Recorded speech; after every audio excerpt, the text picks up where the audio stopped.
Chapter 4 The Keeper of the Keys. Boom! They knocked again. Dudley jerked awake. "Where's the cannon?" he said stupidly. There was a crash behind them, and Uncle Vernon came skidding into the room. He was holding a rifle in his hands. Now, they knew what had been in the long, thin package he had brought with them. "Who's there?" he shouted. "I warned you, I'm armed." There was a pause. Then, smash! The door was hit with such force that it swung clean off its hinges and with a deafening crash landing on the floor. A giant of a man was standing in the doorway. His face was almost completely hidden by a long, shaggy mane of hair and a wild, tangled beard, but you could make out his eyes, glinting like black beetles under all the hair. The giant squeezed his way into the hut, stooping so that his head just brushed the ceiling. He bent down, picked up the door, and fitted it easily back into its frame. The noise of the storm outside dropped a little. He turned to look at them all. "Couldn't make us a cup of tea, could ya? It's not been an easy journey." He strode over to the sofa where Dudley sat frozen with fear. "Budge up, you great lump," said the stranger. Dudley squeaked and ran to hide behind his mother, who was crouching, terrified, behind Uncle Vernon. "And here's Harry," said the giant. Harry looked up into the fierce, wild, shadowy face and saw that the beetle eyes were crinkled in a smile. "Last time I saw you, you was only a baby," said the giant. "You look a lot like your dad, but you got your mom's eyes."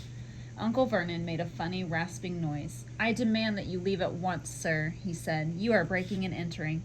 "Aw, shut up, Dursley, you great prune," said the giant. He reached over the back of the sofa, jerked the gun out of Uncle Vernon's hands, bent it into a knot as easily as if it had been made of rubber, and threw it into the corner of the room.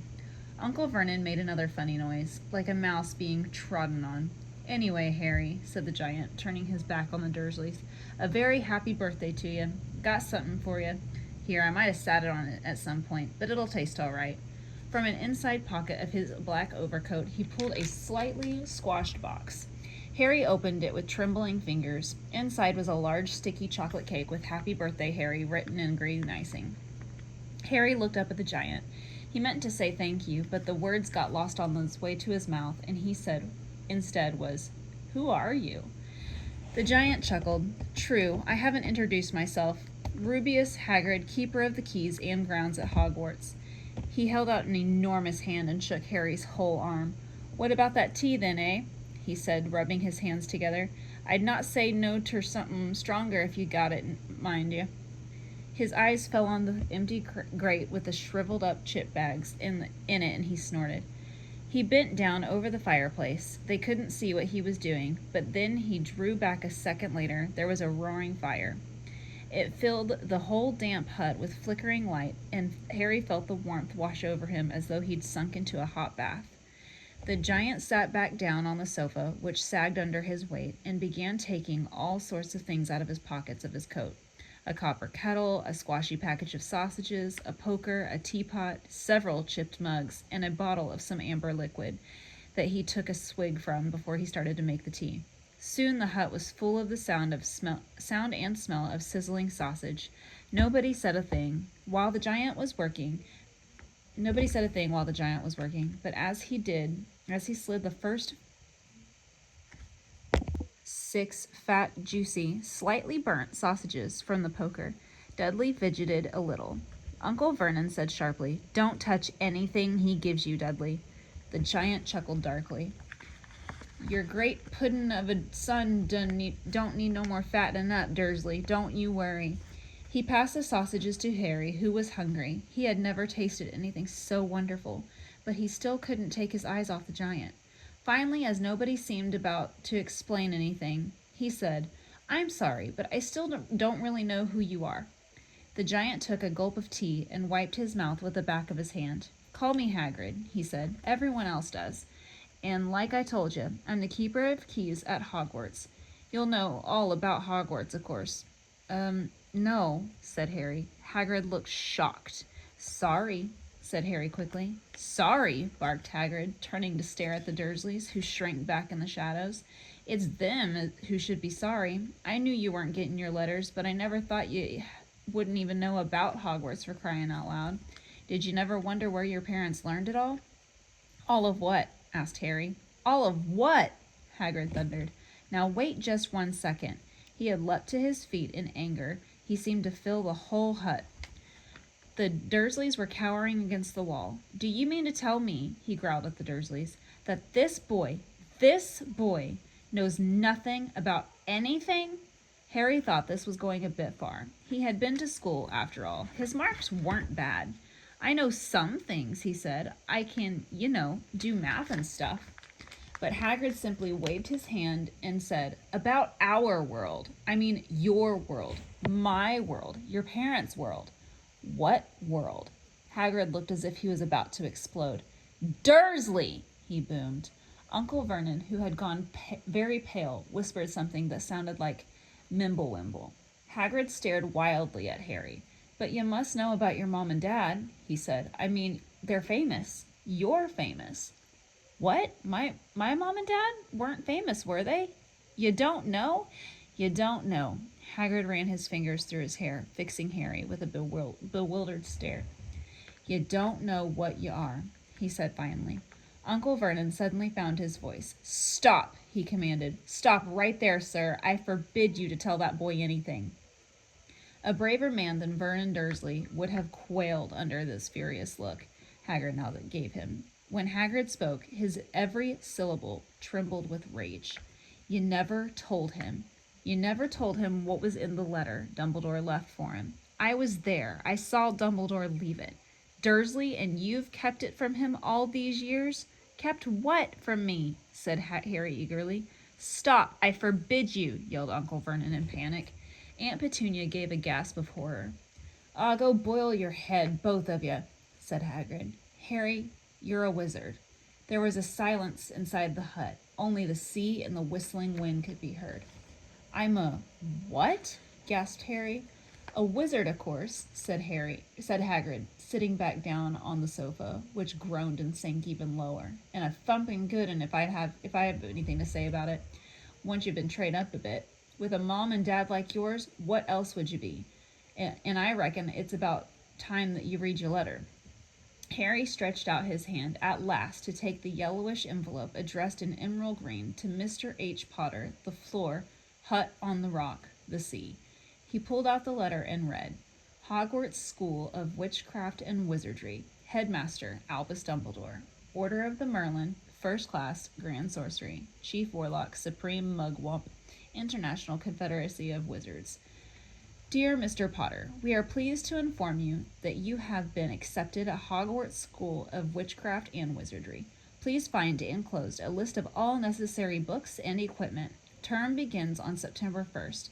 We await your owl by no later than July 31st. Yours sincerely, Minerva McGonagall, Deputy Headmistress." Questions exploded inside Harry's head like fireworks, and he couldn't decide which to ask first. After a few minutes, he stammered, "What does it mean, they await my owl?"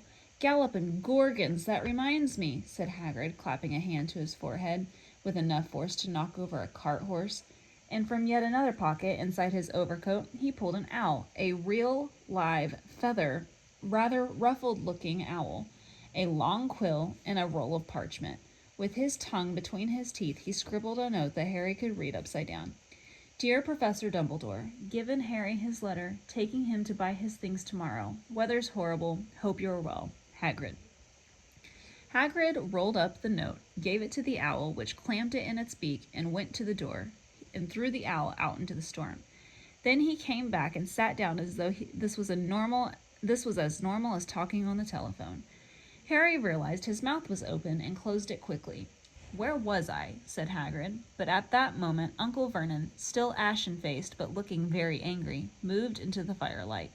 "He is not going," he said. Hagrid grunted. "I'd like to see a great muggle like you stop him," he said. "A what?" said Harry, interested. "A muggle," said Hagrid. "It's what we call non-magic folk like them, and it's your bad luck you grew up in a family of the biggest muggles I ever laid eyes on." "We swore that when we took him in, we'd put a stop to that rubbish," said Uncle Vernon. "Swore we'd stamp it out of him. Wizard indeed." "You knew?" said Harry. "You knew I'm a wizard?" "Knew?" shrieked Aunt Petunia suddenly. "Knew? Of course we knew. How could you not be? My dreaded sister being what she was, oh, she got a letter just like that and disappeared off to that school and came home every vacation with her pockets full of frog spawn, turning teacups into rats. I was the only one who saw her for what she truly was, a freak. But for my mother and father, oh no, it was Lily. Lily this and Lily that. They were so proud of having a witch in the family. She stopped to draw a deep breath and then went ranting on. It seemed she had been wanting to say all of this for years. And then she met that Potter at school, and they left and got married and had you. And of course, I knew you'd just be the same, just as strange, just as abnormal. And then, if you please, she went and got herself blown up, and we got landed with you. Harry had gone very white. As soon as he found his voice, he said, "Blown up? You told me they died in a car crash." "Car crash?" roared Hagrid, jumping up so angrily that the Dursleys scuttled back to their corner. "How could a car crash kill Lily and James Potter? It's an outrage, a scandal. Harry Potter not knowing his own story when every kid in our world knows his name." "But why? What happened?" Harry asked urgently. The anger faded from Hagrid's face. He looked suddenly anxious. "I never expected this," he said in a low, worried voice. "I had no idea. When Dumbledore told me that there might be trouble getting hold of you, how much you didn't know.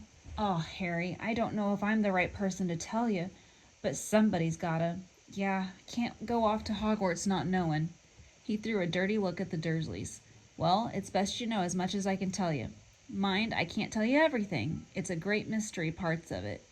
He sat down, stared into the fire for a few seconds, and then said, "It begins, I suppose, with a person called, but it's incredible, you don't know his name. Everyone in our world knows." "Who?" "Well, I don't like saying his name, if I can help it. No one does." "Why not?"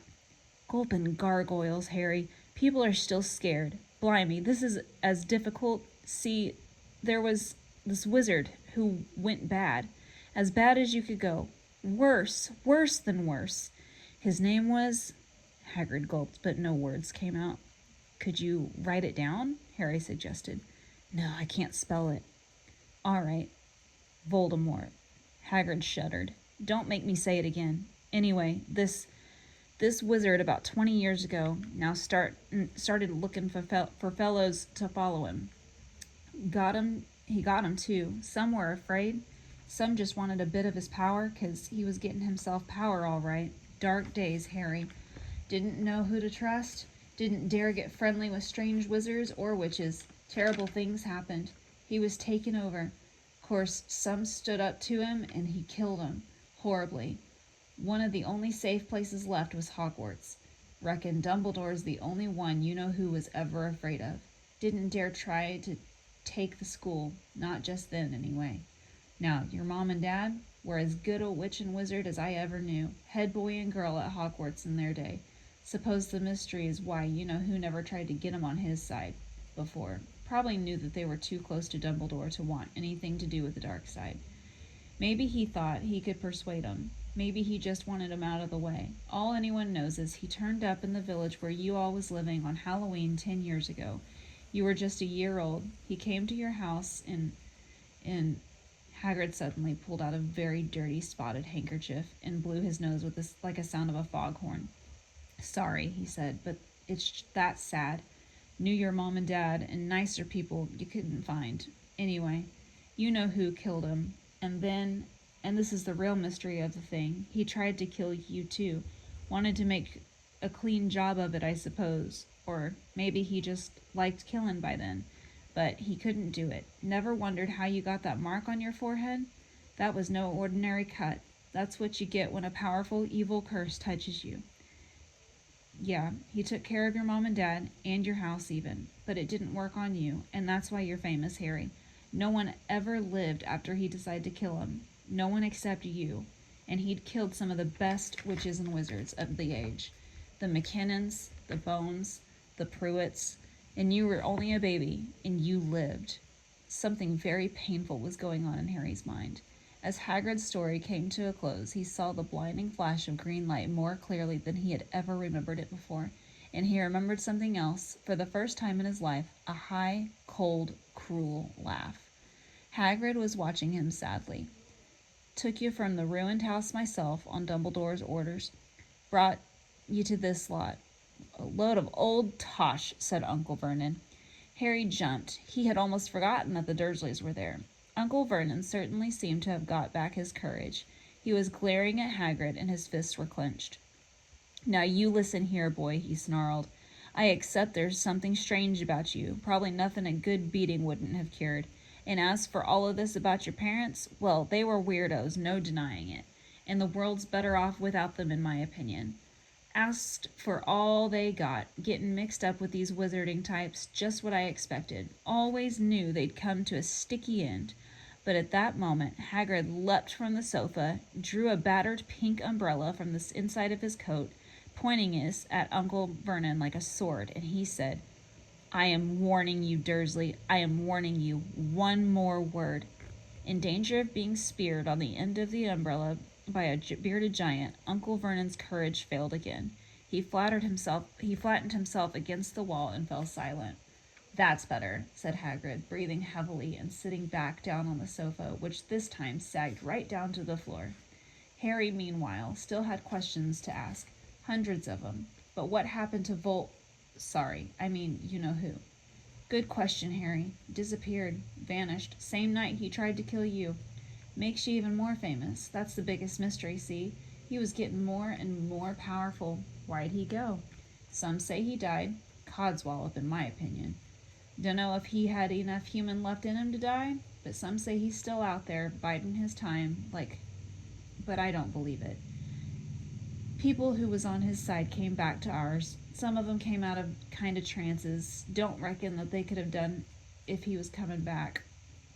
Most of us reckon that he's still out there somewhere, but lost his powers. Too weak to carry on. 'Cause something about you finished him, Harry. There was something going on that night that he hadn't counted on. I don't know what it was, and no one else does, but something about you stumped him all right. Hagrid looked at Harry with warmth and respect blazing in his eyes, but Harry, instead of feeling pleased and proud, felt quite sure there had been a horrible mistake.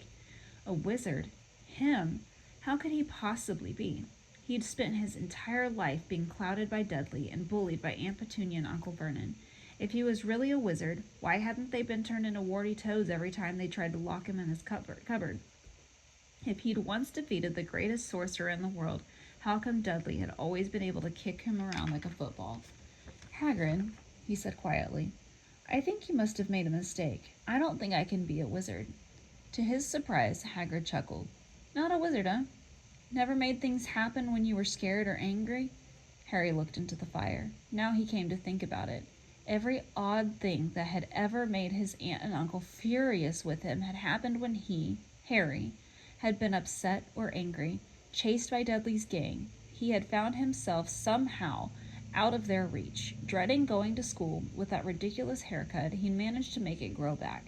And the very last time that Dudley had hit him, he hadn't got his revenge without realizing it. Hadn't he set a boa constrictor on him? Harry looked back at Hagrid, smiling, and saw that Hagrid was positively beaming at him. See, said Hagrid, Harry Potter, not a wizard. You wait. You'll be right famous at Hogwarts. But Uncle Vernon wasn't going to give in without a fight. Haven't I told you he's not going, he hissed.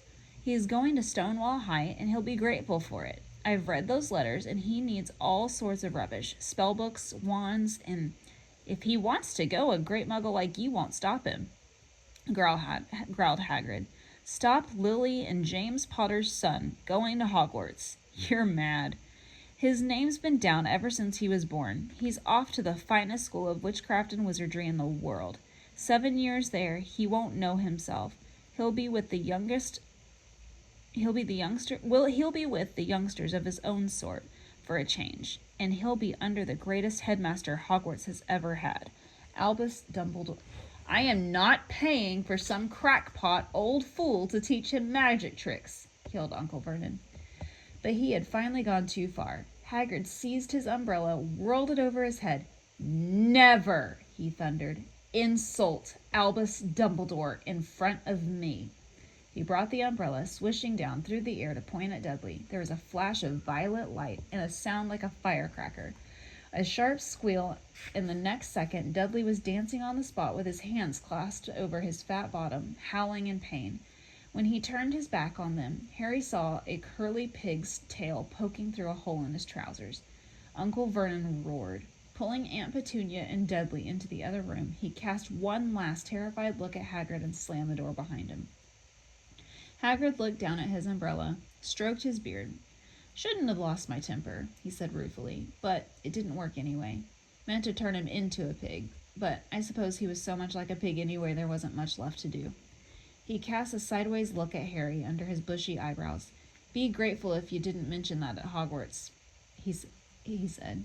I'm not supposed to do magic, strictly speaking. I was allowed to do a bit to follow you and get your letters to you and stuff. One of the reasons I was so keen to take on the job." "Why aren't you supposed to do magic?" asked Harry. "Oh, well, I was at Hogwarts myself, but I got expelled, to tell you the truth, in my 3rd year. They snapped my wand in half and everything, but Dumbledore let me stay on as gamekeeper. Great man, Dumbledore." "Why were you expelled?" "It's getting late. We've got lots to do tomorrow," said Hagrid loudly. "Gotta get up to town, get all your books and that." He took off his thick black coat, threw it onto Harry.